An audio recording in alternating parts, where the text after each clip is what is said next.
The first mistake Roderick Greymane ever made, according to his own internal and heavily fortified accounting, was saying yes to a baby fox with a broken leg. It seemed a minor error in judgment at the time, a concession to the enormous, pleading eyes of the woman his wolf had unilaterally declared their mate. The woman, Kit Tallgrass, had been standing in the doorway of his office at the Greymane Pack compound, mud on her boots, rain in her hair, holding a trembling ball of orange fur like it was the last surviving artifact of a dying civilization. His wolf had assessed the situation with his usual clinical detachment and delivered a single, uncharacteristic directive. She is sad.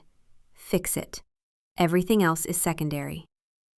This was remarkable because his wolf, a dead-serious, hyper-vigilant entity who experienced every moment of every day as a potential tactical crisis, had never once, in 29 years, classified anything as secondary. Not border patrols, not rival pack movements, not the precise threat level of the barista at the coffee shop on Main Street who smiled at Kit every Tuesday. Current status, watch list. One more smile and he moves to incident. So Roderick, alpha of the Greymane Pack, a man whose resting expression could curdle milk at 40 paces, had nodded. One fox. What was one fox? It was a tactical error of catastrophic proportions.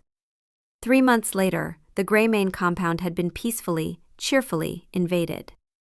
The single fox had become a recruitment officer for the broken, the bewildered, and the bizarre. The property now included 2 foxes, the original, Patches, and his suspiciously acquired friend, Finnegan, a one-eyed owl named Professor Hoot, a badger with what Kit diagnosed as performance anxiety, a young deer that had imprinted on Marcus's German shepherd and now attempted to play fetch, and Gerald. Gerald was a goose. Gerald had looked into the void, and the void had offered him a lifetime subscription to violence. He had accepted with enthusiasm.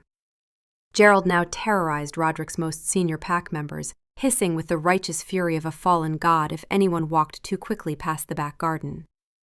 No one could do anything about it. Kit had named him. Once Kit named something, it fell under a divine protection that even an alpha's authority could not penetrate. His wolf was in a state of perpetual conflict regarding the menagerie. The fox is sleeping on our territory. This is either an ally or an infiltrator. I have been observing for 11 weeks. Results? Inconclusive. The owl is a surveillance asset. Respect the owl. The goose is an agent of chaos, and I will not acknowledge its existence. Roderick had suggested, internally, that perhaps the goose was just a goose. Incorrect. The goose has intentions. I have seen its eyes. It is planning something. The only exception to his wolf's rigid non-engagement policy was Patches, the original fox. Late at night, when the compound was quiet and Kit was asleep with her head on his chest, Roderick would sometimes lose control of his own hand.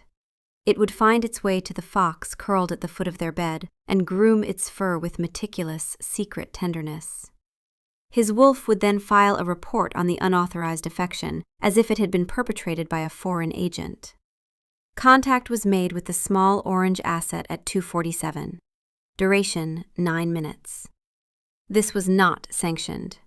Recommend immediate review of personal security protocols. Also, the fox was very soft. This is noted for the record.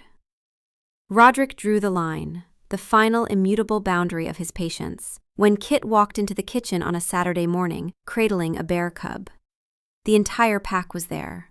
Marcus Vance, his beta, was making eggs. Nora Greymane, his late father's sister, and the compound's self-appointed moral authority, was reading the newspaper with the grim focus of a woman cataloging the world's failures. 2 of his enforcers were arguing about football. Kit walked in like she was carrying groceries. "No," Roderick said. The word echoed off the kitchen tiles with all the authority he could muster. Marcus made a sound like a strangled cough and very carefully did not turn from the stove. "His name is Barnaby," Kit announced, beaming as if she'd just presented him with an updated trade agreement. "His mother was hit on Route 9. He was alone in the ditch." "Kit." Roderick set down his coffee with the deliberate care of a man defusing a bomb. "That is a bear." He is a baby, she countered, as if this were a point of theological debate. Her wolf, a creature Kit called Shepherd, was doing what Shepherd always did, providing a running internal monologue of anxious goodwill at a pace that would give an auctioneer a headache. He's scared, Kit. His heart is going so fast. Tell the big one to stop frowning, it's not helping. Also, the fox is jealous. Patches has been staring at the cub for 40 seconds, and his tail is doing the angry thing. Tell Patches he's still our favorite. No, wait, don't tell him that. The owl will hear, and the owl holds grudges. Just, everyone needs to calm down, including us, especially us. But underneath Shepherd's frantic care for the cub, there was something else, something quieter and distinctly wounded. She held the bear very close. She has never held us that close. We are right here. Roderick's wolf assessed the situation. Subject is ursine, juvenile. Current threat level, negligible. Projected threat level in 18 months, significant. She is looking at us. She is doing the eye thing, the one where they get large and slightly wet. This is an attack. We are under attack. Recommend immediate capitulation. Roderick looked at Kit's face, alight with fierce, protective love. He looked at the bear cub, which yawned, revealing a ridiculously pink, toothless mouth. He sighed, the sound of a man surrendering a strategically critical position. It stays in the barn, he said. He, Kit corrected, already halfway out the door. His name is Barnaby, and he likes to be sung to. Nora lowered her newspaper. Your father, she said, her voice carrying the particular weight of a woman who had been saying your father for 15 years, would not have allowed a bear on the property. Roderick poured more coffee. My father also thought the internet was a fad, Nora. Marcus, still facing the stove, shook with silent laughter. The pack meeting that evening was a masterclass in collective denial. The Greymane pack met monthly in the main house's big living room, a sprawling, slightly battered space that smelled like pine, old leather, and too many wolves in one room. Roderick sat in his usual chair by the fireplace, which was not a throne, though Nora had once suggested they get him one, for the dignity of the position. He had declined. Underneath his chair, Barnaby the bear cub was asleep on his foot. The cub had escaped the barn in under 2 hours. Kit had said this proved he was gifted. Roderick's wolf had noted it as a security breach and updated the threat assessment accordingly. The bear has breached containment. I am unsurprised. I tried to warn us. The meeting was supposed to be about the northern property line. The Callahan pack, their territorial neighbors to the north, had been pushing boundaries for months, running patrols closer and closer to the creek that marked the border, leaving scent marks in places that were, diplomatically speaking, rude. But Nora had her own agenda. The real issue, she said, adjusting her reading glasses with the precision of a woman loading a weapon, is discipline, structure. Your father ran this pack with clear expectations, regular patrols, formal hierarchy, none of this. She gestured vaguely at the room, which currently contained 2 foxes, an owl on the bookshelf, and Gerald the goose sitting on the ottoman like a tiny, furious king. Situation. The situation has a name, Kit said from the back of the room. She was holding a squirrel. The squirrel had a twig splint bound to one of its tiny legs with a piece of thread. Shepherd was immediately, frantically torn. Oh no, the squirrel is scared of the room. Too many predators. Tell them to stop looking so wolfy. Also, she picked up the squirrel. She picked it up and she held it against her chest. She has never held us against her chest like that. She carries us in her head, which is fine, but the squirrel gets the physical contact. The squirrel has known her for 20 minutes. Nora stared at Kit, then at the squirrel, then at Roderick with an expression that said, "Do you see what I mean?" Roderick saw Kit. That was the problem. He always saw Kit. She was standing there in an old flannel shirt, her dark hair escaping its braid, cradling a rodent with the focused tenderness of a surgeon, and he wanted to cross the room and bury his face in her neck and never attend another pack meeting as long as he lived. His wolf, who had been maintaining a professional focus on Nora's territorial concerns, abruptly short-circuited. She tucked her hair behind her ear. "This is new intelligence. File it. She's wearing our flannel. She's in our clothes.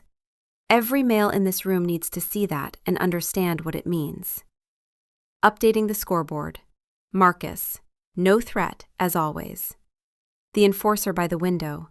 Low priority, but he looked at her for 1.3 seconds when she walked in.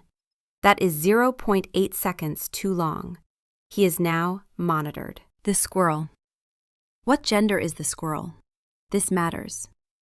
"Perhaps," Kit said, her voice louder than she intended. The room turned to stare at her. Roderick's eyes met hers. Nora raised a single disdainful eyebrow. Shepard panicked. "Oops. We've spoken. Now we have to say something useful." "Something about animals. Animals are useful." "Perhaps," Kit repeated, forcing a confident tone, "if the Callahan border is the problem, we should be running out there more, not less. A pack that uses its territory holds its territory. Right now we run the southern loop every week, but the northern border maybe once a month. If we ran it weekly, the Callahans would get the message." Silence. One of the enforcers scratched his jaw. Nora looked at Kit as if she'd suggested they resolve the territorial dispute via interpretive dance. "My dear," Nora said, her tone the particular flavor of condescension that older pack women had perfected into an art form. "Pack security is a bit more complex than scheduling nature walks." Humiliation burned hot in Kit's cheeks. She wanted to shrink. She was out of her depth, a vet tech who'd wandered into the grown-ups table. Shepard crumbled instantly. "She's right. We're stupid. We should have stayed quiet. Now the Alpha is embarrassed of us. We should go check on Barnaby. Barnaby never judges us. Barnaby just wants to be sung to." But Roderick wasn't embarrassed. He was looking at Kit with a strange, thoughtful expression. "She's right," he said. "We've been ceding ground by not being present. Weekly northern runs, starting this Saturday. Full pack." Nora's mouth thinned.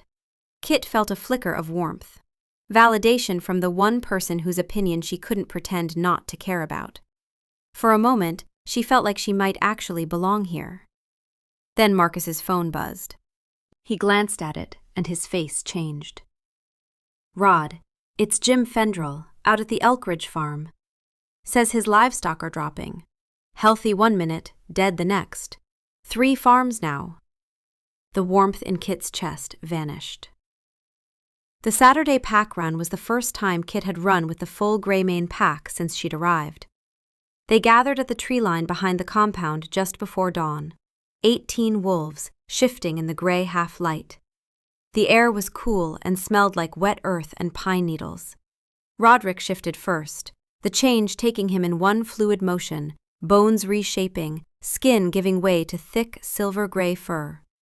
He shook out his coat and stood waiting, enormous and still, while the pack assembled around him. Kit shifted beside him. It was always a relief, the change. Like taking off a pair of shoes that were a half size too small and feeling the ground properly for the first time. Her wolf form was smaller than most of the pack, brown and quick, built for agility rather than power. Shepard immediately began her own version of a pre-flight checklist. Okay, paws, good. Nose, working. Tail, present. The Alpha is right there. He's so big. We knew he was big, but he's really big. Don't stare. We're staring. Stop it. Oh, Patches shifted too.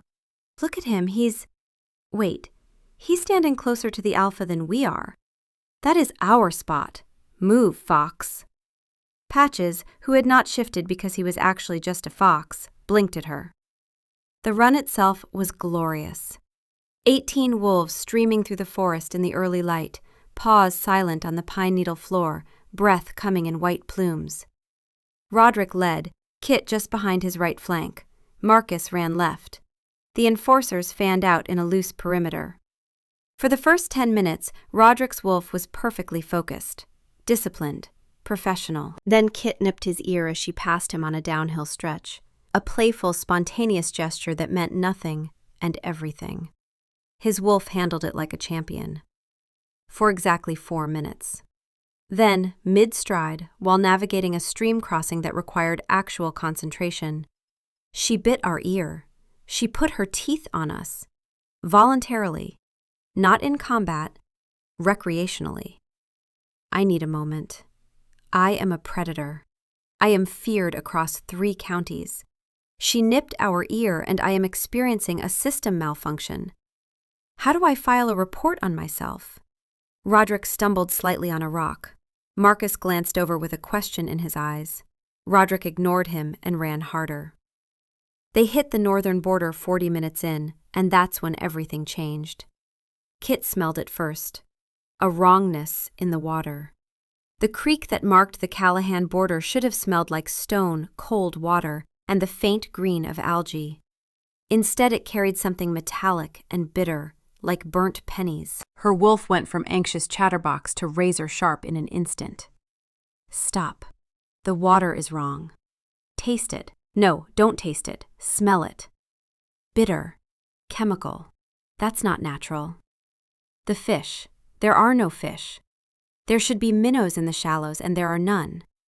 Something is killing this creek. Kit stopped at the water's edge, hackles rising. Roderick circled back to her, his wolf immediately cataloging her change in posture. Mate is alert. Threat assessment, unknown. She's focused on the water. Trusting her read. She knows things we don't about things that aren't wolves. This is documented. Kit whined, low and urgent, and pawed at the ground near the creek bank. The earth here was wrong too. A faint oily sheen on the rocks, vegetation along the banks yellowed and dying where it should have been green. Roderick huffed, a command to the pack. They gathered. He shifted back first, crouching naked at the water's edge, not caring about the cold. Kit shifted a beat later, wrapping her arms around herself. Something's in the water, she said, her voice firm. Upstream. You can smell it, right? He could. Now that she'd pointed it out, the chemical tang was obvious under the natural scent of the creek. He'd been so focused on Callahan's scent markers that he'd filtered it out as background noise. This is why the livestock are dying, Kit said. This creek feeds into the Elkridge pastures, and Stone Hollow, and the Oakley farm. They all draw from this watershed. Marcus, shifted back and pulling on the shorts he'd tied around his ankle, looked grim. The Callahans run right up to this creek. Their side, but still. It's not just near their side, Kit said, kneeling to examine a rock.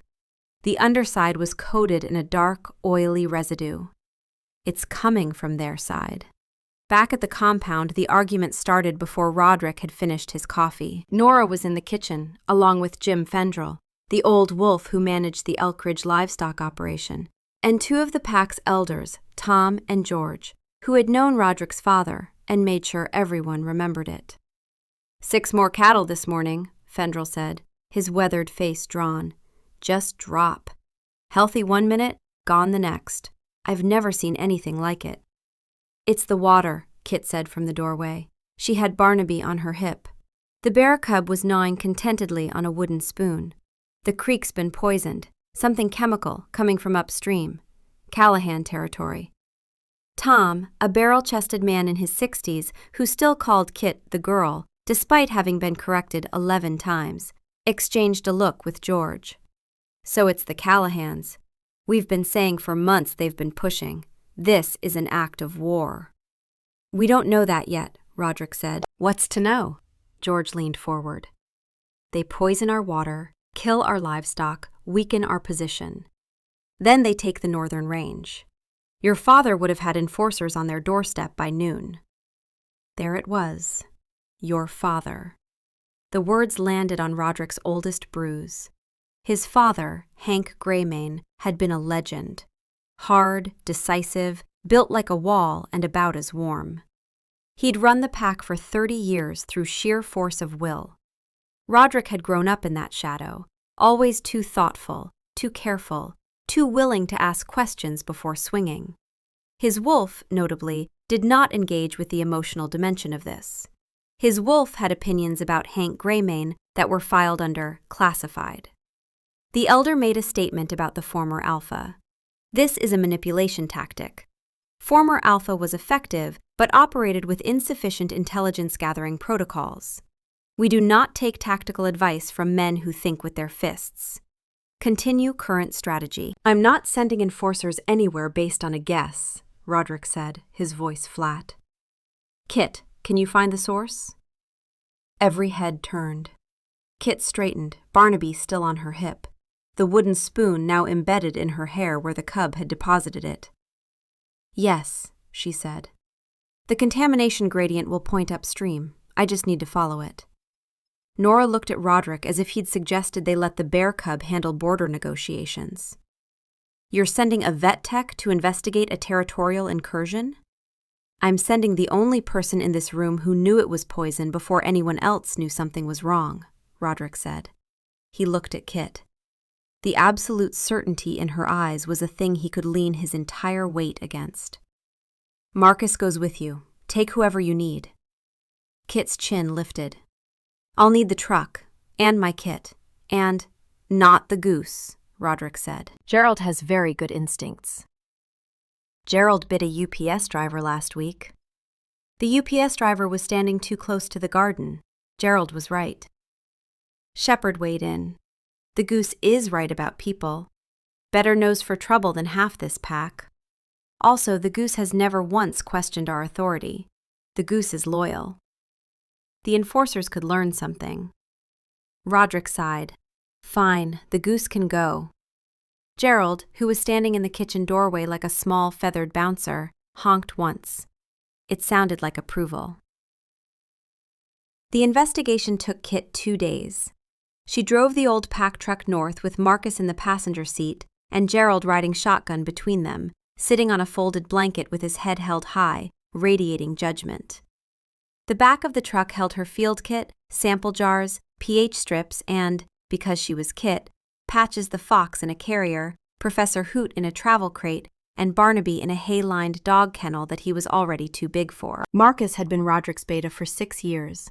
He was calm, competent, and had the particular patience of a man who had learned that the Greymane Pack's definition of normal was a moving target. But even he had limits. The owl is staring at me, he said 15 minutes into the drive. He does that, Kit said serenely. He's assessing you. He'll stop when he decides you're acceptable. And if he decides I'm not, he'll keep staring. Professor Hoot swiveled his one good eye toward Marcus and did not blink for the remaining 40 minutes of the drive. Shepard, meanwhile, was performing a rolling inventory of every creature in the vehicle. Patches, secure. Slightly sulky because the fox carrier is next to the bear kennel, and Patches does not approve of bears. Professor Hoot, watching the beta. Good. The beta is trustworthy, but the owl should verify independently. Gerald, alert. Gerald is always alert. Gerald is the most reliable member of this expedition, and I will not be taking questions. Barnaby, sleeping. His breathing is good. He dreamed about milk earlier. I could tell. And the alpha is not here. We are far from the alpha. This is fine. We don't need to be near him at all times. We are independent. We are fine. How far away is he? Can we still smell him? We cannot still smell him. This is less fine. Kit followed the creek upstream, stopping every half-mile to test the water. Each sample was worse than the last. The pH was dropping, the chemical signature getting stronger. She crouched at the water's edge while Marcus stood watch, her hands steady, her focus absolute. This was her element. Not pack politics, not territorial posturing, but the quiet, specific work of listening to what the land was trying to say. At the second stop, a stray cat emerged from the underbrush and wound around Kit's ankles. She picked it up automatically, scratching behind its ears. Shepard went perfectly still. She picked up the cat. She is petting the cat. The cat is purring. The cat has known her for 12 seconds and is already getting the full treatment. We have been here for months. Do we get picked up? Do we get scratched behind the ears? No. We get internal monologue. The cat gets hands. Kit, entirely oblivious to her wolf's existential crisis, set the cat down gently. You shouldn't drink from this creek, buddy. The water's bad. The cat meowed. Shepherd, despite herself. The cat says there are dead fish downstream. The cat is actually useful. Fine, the cat is fine. It is small and has no loyalty. We are better. By the second day, Kit had traced the contamination to its source. The creek wound through a narrow valley that straddled the Greymane-Callahan border, and just past the tree line on the Callahan side, tucked into a hollow that was almost invisible from the main trail, she found it. Barrels. Dozens of them. Industrial drums, some rusted, some new, stacked carelessly in a depression where the ground sloped toward the water. The soil around them was stained dark, and a slow, steady seepage trickled from the lowest barrels directly into the tributary that fed the main creek. The chemical smell here was overwhelming. Acrid, metallic. Wrong. Kit pulled on gloves and examined the nearest barrel. A shipping label, partially dissolved by rain, was still readable. Callahan Industrial Supply. A second barrel had a hazmat diamond sticker, half peeled. A third had a manifest number she photographed with her phone. They're dumping, she said to Marcus, her voice tight. Industrial waste. Chemicals from some operation on their side. They're not even trying to hide it. They just found a spot they thought no one would check. Marcus crouched beside her, his face hard. This isn't an act of war. This is just negligence? Worse, this is cheap. They didn't want to pay for proper disposal, so they found a valley on the edge of their territory and let it leak into our watershed. They probably didn't even think about the farms downstream. Or they didn't care. She was photographing everything when a twig snapped behind them. A man, human form, but the scent was unmistakably Callahan, stepped out of the trees. He was young, mid-20s, with the nervous energy of someone caught doing something he knew was wrong. He was carrying a shovel. He'd been coming to bury more barrels. You're not supposed to be here, he said, his voice cracking.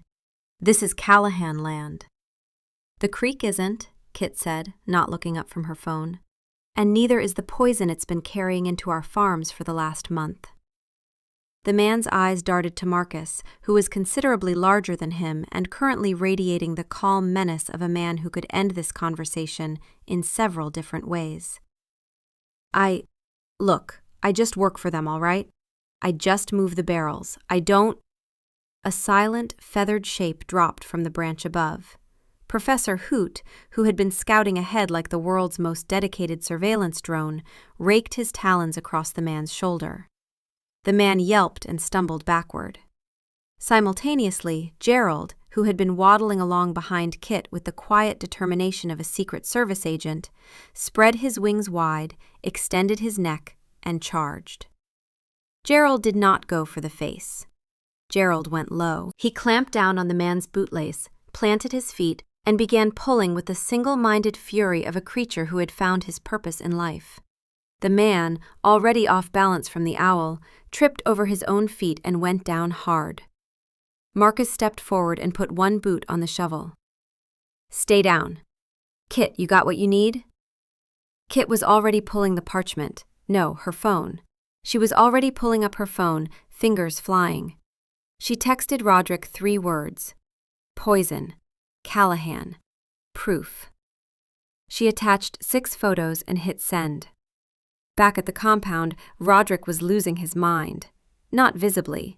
Visibly, he was sitting in his office, reviewing the quarterly property tax filings with the same granite expression he wore for everything. Inside, his wolf was running a continuous, desperate loop that no amount of discipline could quiet. Kit has been gone for 37 hours. She is outside our perimeter.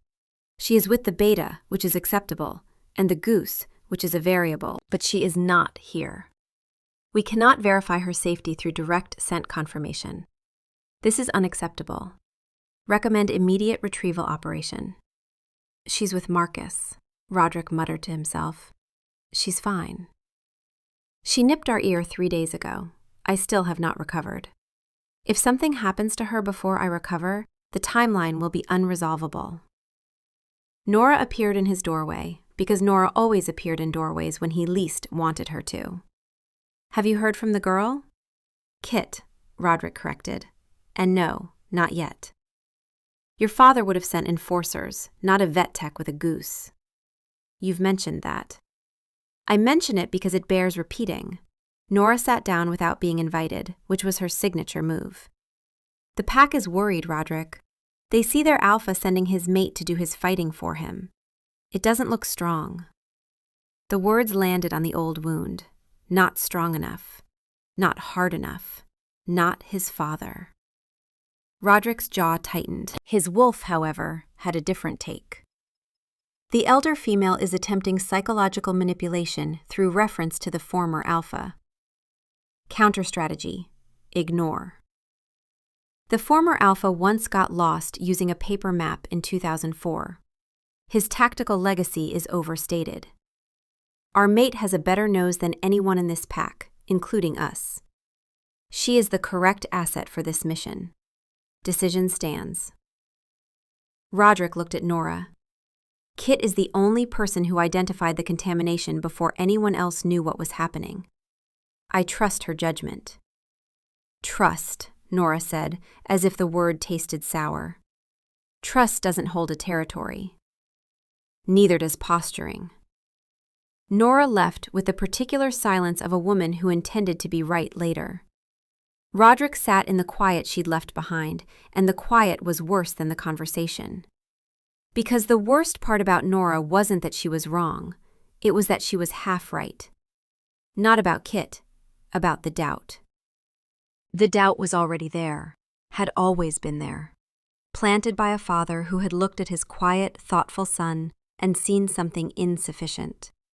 His wolf, usually a fortress of tactical detachment, broke protocol. The elder female has left. Good. Her scent was antagonistic. But she hit the nerve. The one about the former alpha. I felt it land. We need to move. We need to run. Sitting in this room is making us worse. Recommend immediate physical reset. Solo. Fast. Now. Roderick didn't argue. He locked his office, walked out the back door, and shifted the moment he hit the tree line. The change was a relief. The doubt, the second-guessing, the suffocating weight of his father's ghost. All of it simplified into the clean binary of muscle and ground and speed. He ran the southern loop, hard, alone, for 20 minutes. Just a wolf in the woods, not an alpha, not anyone's son, not the man who might be making the worst call of his life. His wolf ran beside him, or rather, was him, in focused, wordless motion. No briefings, no scoreboard. Just the ground and the dark and the hard, clean work of burning off the poison that Nora had stirred up. He came back winded, calmer, and shifted on the back porch. Stood there barefoot in the dark for a minute, breathing. Then, delayed by exactly 12 minutes, his wolf resurfaced with unfinished business. She nipped our ear 3 days ago. I still have not recovered. If something happens to her before I recover, the timeline will be unresolvable. Also, she scrunched her nose when she shifted back at the pack run. I have been holding that information for days. I am a predator. I am feared. She scrunched her nose, and I have no bones. I would like this on the record. His phone buzzed. Poison, Callahan, proof, 6 photos. Roderick stared at the screen. The photos were damning. Industrial drums on Callahan land leaking into Greymane watershed. Shipping labels, hazmat stickers, a manifest number. His wolf went cold and focused. Threat identified. Source confirmed. The Callahans have contaminated our territory through negligent chemical disposal. This is not an act of war. This is cowardice and laziness. Recommend controlled confrontation. We present evidence. They comply or face consequences. No blood unless forced. This is a cleanup operation, not a war. Roderick texted back, "Come home. We handle this together." Kit drove back to the compound with the evidence. A very smug Gerald, a rattled Callahan worker Marcus had zip-tied to a fence post for his own alpha to collect, and, because she was Kit, a three-legged dog she'd found limping along the road 2 miles from the farm. The dog's name was Hopper. She'd decided this in under 30 seconds. Shepard had opinions. Another one. She found another one. That's fine. The dog can join the menagerie. The dog can have a bed and a name and hands. And we will be here, in her head, where we have always been, doing all the real work. And the dog will get the belly rubs. This is fine. We are not jealous. We are a wolf. Wolves do not experience jealousy. That is a human emotion, and it is beneath us. The dog licked Kit's hand. That dog doesn't even know her like we do. We have been here longer. Kit arrived home to a compound buzzing with tension. Marcus had called ahead. Everyone knew about the Callahan barrels. The elders were gathered in the main house, voices raised. She could hear Tom's bass rumble through the walls. An act of aggression that demands a response. She found Roderick in the kitchen, leaning against the counter, arms crossed, a cup of cold coffee beside him. He looked tired. Not the surface tired of a long day, but the deep tired of a man carrying a weight he couldn't set down. The alpha tired that lived in his bones. Shepard noticed immediately. He has the frown lines again, the bad ones. He needs to sleep. He needs food. He needs us. Does he know he needs us? He probably doesn't know. He's not good at knowing things about himself. That's what we're for. "Roderick?" Kit said softly from the doorway. Hopper, the three-legged dog, was tucked under her arm. He looked up, and his face did the thing it always did when he saw her. The granite softened for exactly 1 second before the alpha mask came back. "Kit, you're back." He pushed off the counter, hands hovering near her shoulders, as if he wanted to touch her but had forgotten the protocol. "That was good work. The photos are solid. I've already called the Callahan Alpha. We're meeting tomorrow." "Good," she said. "I can walk you through the contamination path, the drainage routes. I've got it handled." He was already moving past her toward the living room, where the elders' voices were rising. "There's a lot to coordinate. The farms need clean water trucked in tonight. I have to brief the enforcers for tomorrow's meeting. Nora wants—" "You need to eat," Kit said, setting Hopper down. The dog immediately began investigating the kitchen, with the optimistic enthusiasm of someone who has just discovered that floors sometimes have food on them. "Sit down, I'll make you something." He paused in the doorway. "Kit, there's a lot happening right now. I'll grab something later." She made him a sandwich anyway. Roast beef with sharp mustard, the way she knew he liked it. She carried it to his office 20 minutes later, where he was hunched over a map of the northern border with Marcus, planning the approach route for tomorrow's confrontation. She set the plate on the edge of the desk. "Eat." He didn't look up. He was mid-sentence with Marcus, tracing the access road on the map. "If we come from the east side, they can't claim we crossed the— Roderick, eat." He glanced at the plate, then at her. And something about the interruption, the third one in 20 minutes, on top of the elders, on top of Nora, on top of 2 days of worry that had ground his patience to a nub, cracked the filter he usually kept between his brain and his mouth. "Kit, I don't need a sandwich. I need you to stop hovering and let me handle this. You did your part. I'm doing mine. Go check on the animals or something." Go check on the animals. The words hung in the kitchen. Marcus went very still. He didn't look at Kit. He didn't look at Roderick. He looked at the map with the intense focus of a man trying to become two-dimensional. Kit stood there for exactly 2 seconds, long enough for the words to land in full. Go check on the animals. Not, thank you. Not, I need a minute. Go do the thing that everyone thinks is all you're good for, because this, the real work, isn't yours. He hadn't meant it that way. She knew, somewhere beneath the hurt, that he hadn't meant it that way. But knowing and feeling are different countries. And right now, she was standing in the wrong one. Shepard, who had been quietly cataloging the sandwich ingredients with proprietary pride, went silent. Not frantic silent, not panicking, just quiet. The kind of quiet that comes after something breaks cleanly. Then, very small. He told us to go check on the animals. That's what he thinks we are. The animal girl. The one who is useful for the soft things and in the way for everything else. We drove 2 days. We found the poison. We got the proof. And he said go check on the animals. Okay. We know where we're not wanted. Barnaby won't say that to us. Barnaby thinks we're the whole world. Let's go be with someone who thinks we're the whole world. Sure, Kit said. Her voice was perfectly level. Eerily level. The kind of level that should have set off every alarm Roderick had. But he was already looking at the map again. She walked out. Not to their bedroom, to the barn. She sat down in the hay next to Barnaby's kennel, and the bear cub woke up and pressed his warm nose against her palm, and she sat there in the half-dark with her hand on a bear and her back against the wall, and did not cry. She just got very, very quiet. Hopper limped in a minute later and lay down against her thigh. Patches appeared from somewhere and curled in her lap.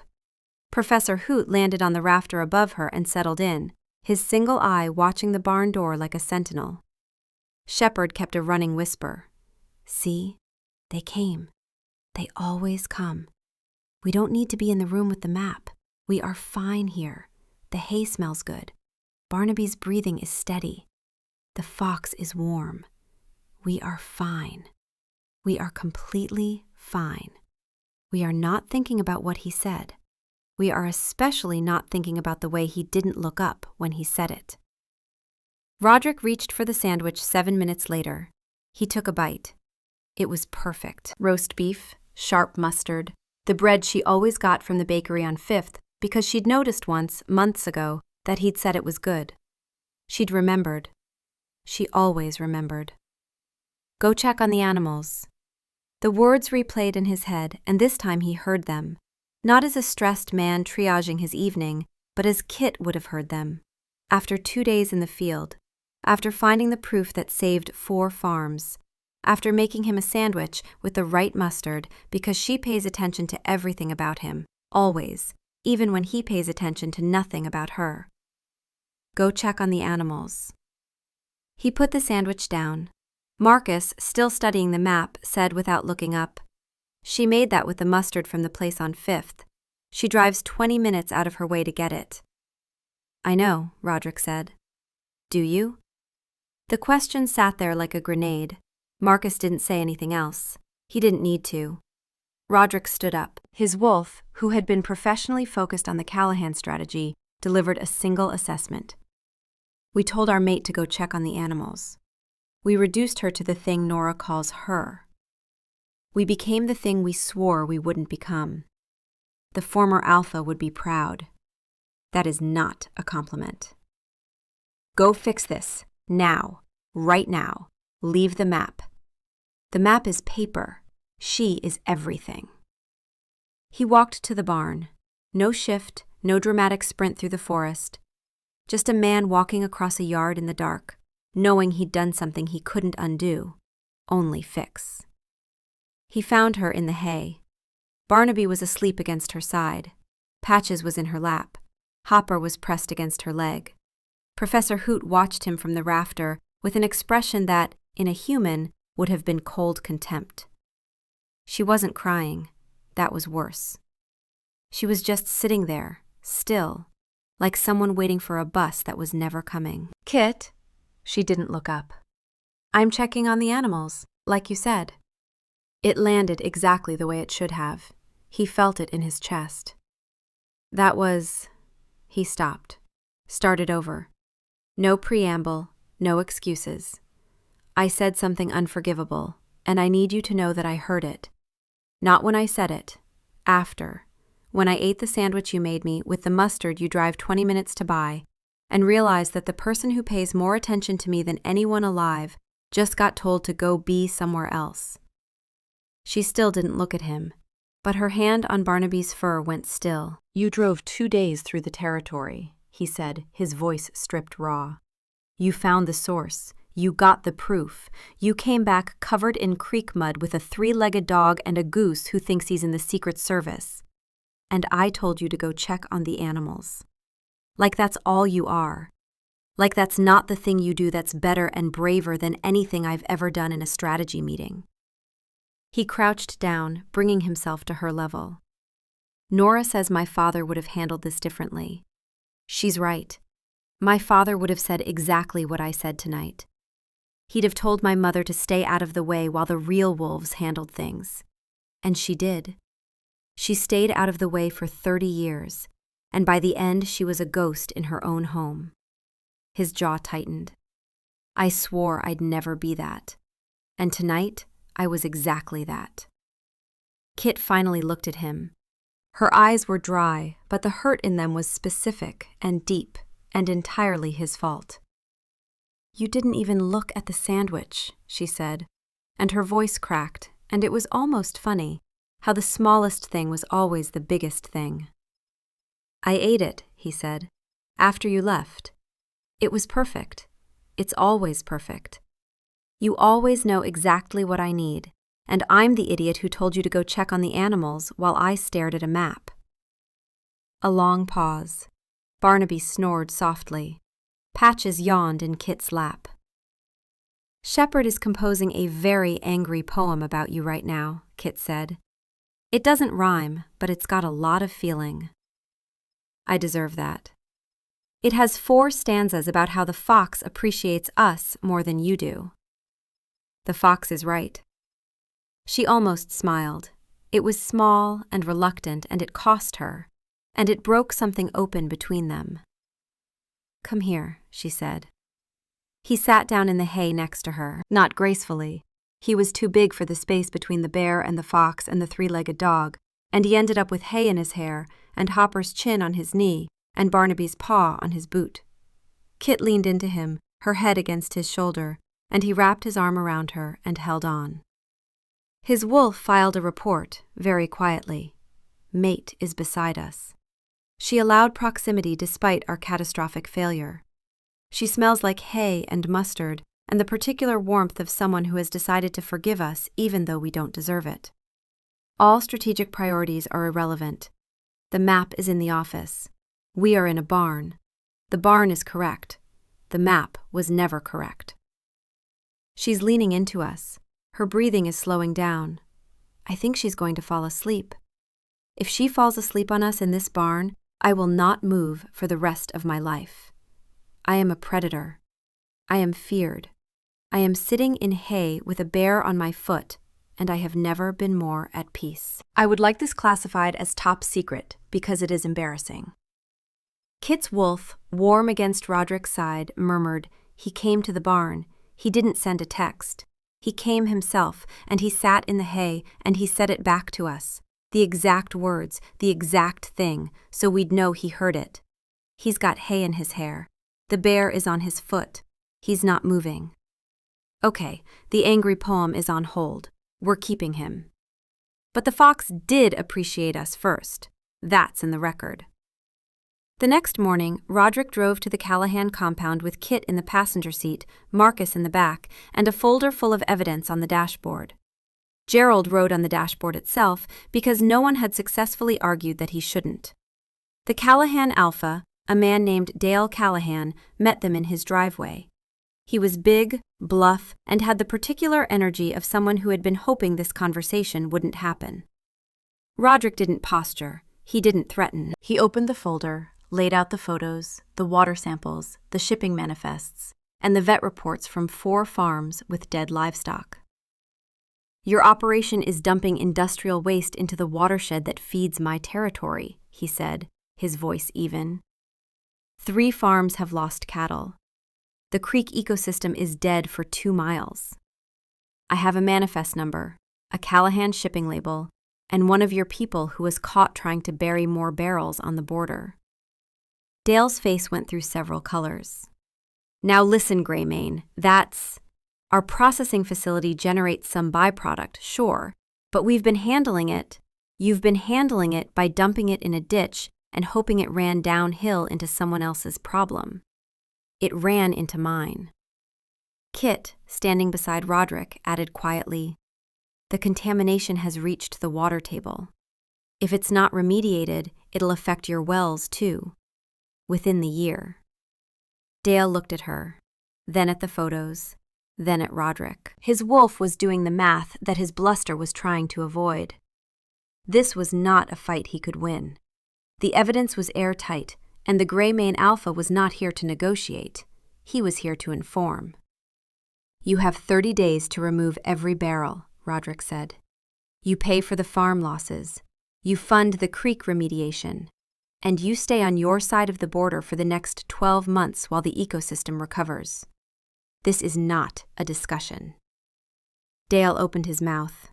Gerald, still on the dashboard of the truck behind them, honked once. It was a honk that carried across the entire driveway. It was a honk that said, "The negotiations are over." Dale closed his mouth. 30 days, he said. 30 days, Roderick confirmed.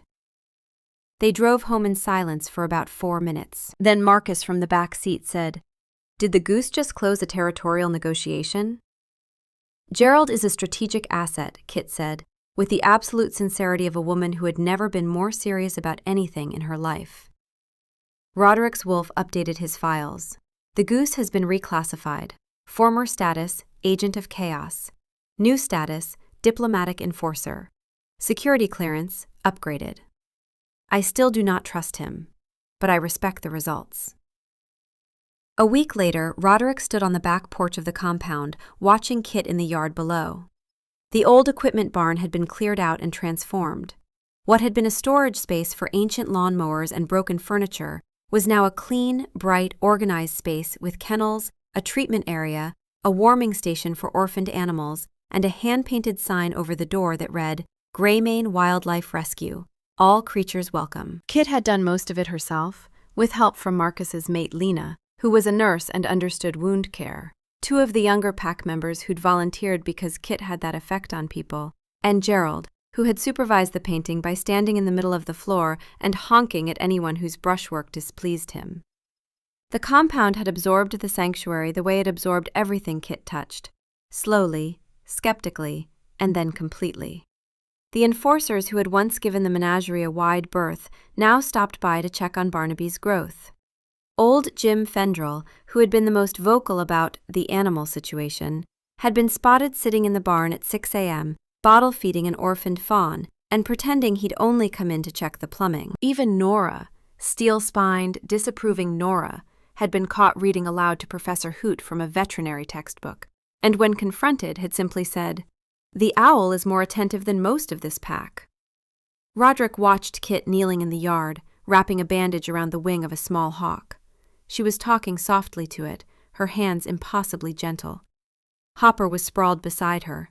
Patches was draped across her lap like an orange scarf, clearly having beaten all other animals to the prime real estate. Barnaby, who was no longer small but was still convinced he was a lap bear, was sitting 3 feet away, watching the hawk with the intense curiosity of a creature who had not yet learned that not everything was a friend. His wolf took it all in. Status report. Luna is secure. Territory, stable. The Callahan situation is resolved. The creek remediation is on schedule. The Goose has not bitten anyone of consequence in 4 days, which is a personal record. The menagerie continues to expand. Current census: 2 foxes, 1 owl, 1 bear, juvenile, growing rapidly. This remains a concern. 1 badger, anxious. 1 deer, confused. 1 dog, 3-legged, enthusiastic. 1 hawk, under treatment. 1 goose, unpredictable, respected. The squirrel has relocated to the barn rafters and is building something. I am monitoring. Roderick walked down the porch steps, across the yard, stepping carefully over Hopper, who thumped his tail without opening his eyes. He crouched behind Kit and wrapped his arms around her from behind, resting his chin on her shoulder. She leaned back into him without looking up, her focus still on the hawk's wing. "I love you," he said. Not quietly, not as a confession, just a fact, stated in the middle of a Tuesday afternoon at normal volume. Kit smiled. "I know. Shepard has been composing a ballad about your jawline. It's 12 verses now. There's a bridge about your forearms." "A bridge?" She's very thorough. Shepard, delighted to be referenced. "He should know that we have been working on this for weeks. It is our best work. Verse 7 rhymes devastating with frustrating, and we're very proud of it. Also, the hawk is doing better. Her wing will heal. And the alpha is warm. He is very warm. We are not moving. Cancel everything." Roderick's wolf filed his final report of the day. She said our name again. "I am not going to be functional for the rest of the afternoon. This is acceptable. All other priorities have been recalibrated. She is the priority. She has always been the priority. The map was never the priority. The map was paper. She is..." A pause.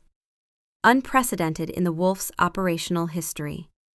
She is the best thing that ever happened to us. This is not tactical analysis. This is just true, and the goose is an acceptable colleague. This is also, reluctantly, true." Kit turned in his arms, the hawk safely settled in its nest of towels, and looked up at him. Her eyes were clear and warm and completely certain. She knew exactly who she was, here, in this place, with this man and this pack, and this ridiculous, growing, impossible collection of creatures who needed someone to listen. "So are you going to kiss me?" she said. "Or should I go check on the animals?" He laughed, a real laugh, deep and startled, and kissed her. Gerald honked from across the yard. Whether in approval or protest was, as always, unclear. But for once, in the middle of their beautiful, chaotic, slightly unhinged life, nobody cared. The alpha and his mate. Surrounded by the broken and the saved. Finally, perfectly home.